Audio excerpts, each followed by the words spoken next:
Hello and welcome to the video. So today I'm trying out the newest Star Wars Jedi Knight port from Team Beef, and this is Jedi Knight Jedi Academy. You will have seen my previous video on Jedi Knight Jedi Outcast. This is Jedi Academy, which came a little bit after, and you don't play as Kyle Katarn. He is now your master. You're playing as a Padawan, and you get to choose between light and dark forces, and you choose missions. It's an absolutely fantastic game. It was one of my favourites when I was younger, and you do have mod support and add-ons, which we'll talk through a little bit later on. But I've downloaded the Zeus Academy, and I've also downloaded Movie Duels, which I'll do in a separate video. Let's go to Jedi Knight Jedi Academy. I do own the full game, so I've transferred the files through Steam into the Quest, so I can now run it native. There's a lot of different controls and setup options that you can do in terms of comfort and in terms of gameplay. I'm just going to turn some of these down a tad. There we go. Right, so tons of different options. Play the game. Let's hop into a mission. So we're going to go into Mos Eisley. So this is set after the original trilogy. Luke Skywalker's now at a temple, and that's where we are sort of training, and we're going out to do different missions. I'm going to skip the intro. I do have cinematic intros turned on.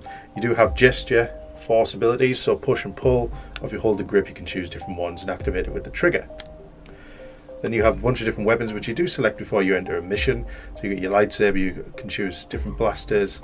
So we've got our blaster pistol, we've got our blaster rifle, which you can hold with both hands, stabilize, and also bring to your face for a scope.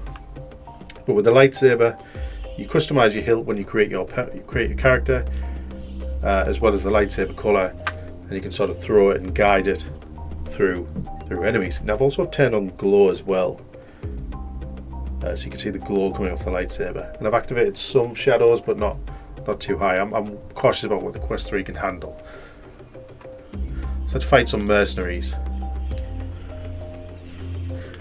And this was one of my favourite Star Wars games growing up, and good to see we've got some class A dismemberment going on. So there we go.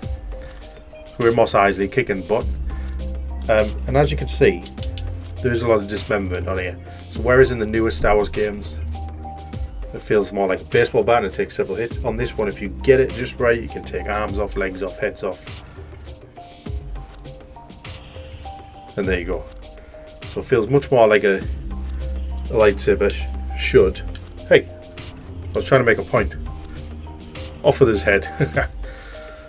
Go on, Chewie, get him. Slice him in bits. Well done, Chewie. These mercs and bounty hunters don't know what's hit him.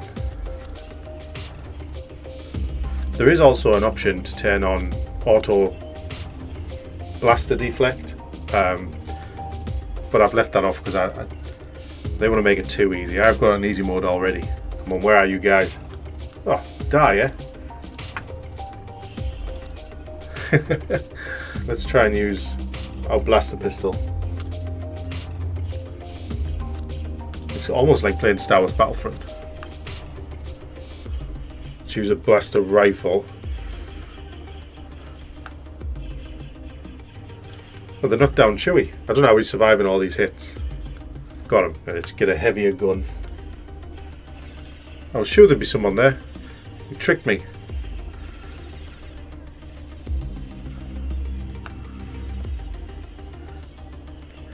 Get down.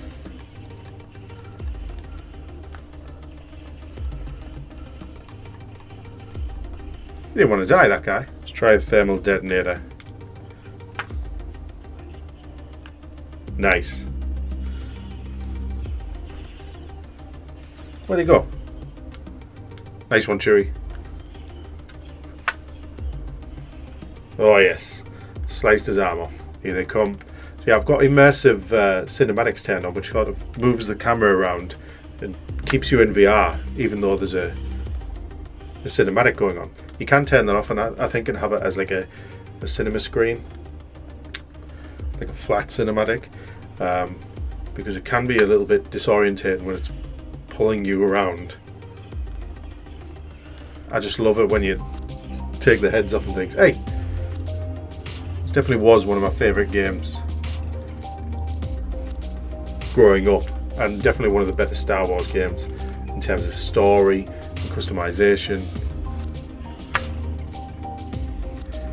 And you get your core abilities like your lightsaber throw and everything your speed, your force jump, all upgrades with you, but then you've got to choose between light and dark abilities. So look, you get to see R2-D2, how we going, friend, and C-3PO. I think you can kill him if you want. I'm not gonna. There's a Falcon, and it's as simple as that. Obviously, this is one of the first missions that you go on after you've passed your training. So it's fairly easy, but the game does get progressively harder. Oh look, it's a Dark Jedi. Come on then. Oh!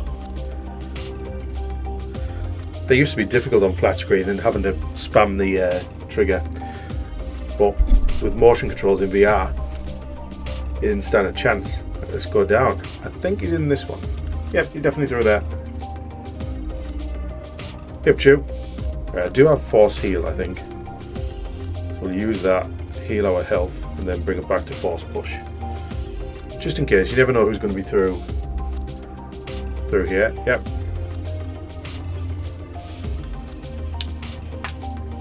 Hey, you weren't supposed to survive that. Let's go back to our blaster rifle, finish off the last few.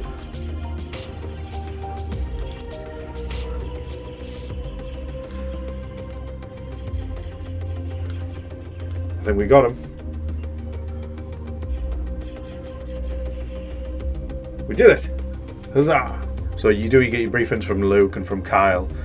You've got some stats at the end of each mission, so it tells you what sort of body attacks you've done, what force abilities you've used, and then you get to select different missions. And as you select different missions, so if we go into this one, this is where with each mission those will upgrade on their own, but then you get to choose between light and dark abilities, and I think you can upgrade them up to 3 times for better force abilities, and they do progressively get better. But like I said, it is a choice-based game, and there will be impact based on which force abilities you use the most. But some of the dark side ones are pretty cool, and so that's that. So that is Jedi Knight Jedi Academy. Try it out, definitely if you're a Star Wars fan. If you have played it, it's totally great in VR. If you haven't tried it, then you're in for a treat. I think the game is on sale on Steam right now for about £2.97 or something stupid like that. But you can pick it up and then you can drag the files. The instructions are in the side quest offering, which I will link in the description. It's fairly easy to set up, provided you've got the full game. If you haven't got the full game, there is a demo available that you can play through the companion app. But I highly recommend it if you're a Star Wars fan. It's a full game that you can play in standalone on the MetaQuest 3. So there you go. I'll make another video on some of the mods, so probably the next one I'll do is movie duels, which allows you to play out dual scenarios from the various movies like The Phantom Menace, Revenge of the Sith, which I'm really excited for to play in VR. So stay tuned and I'll have one of those up. But I hope you enjoyed the video. I'll see you in the next one. Bye-bye.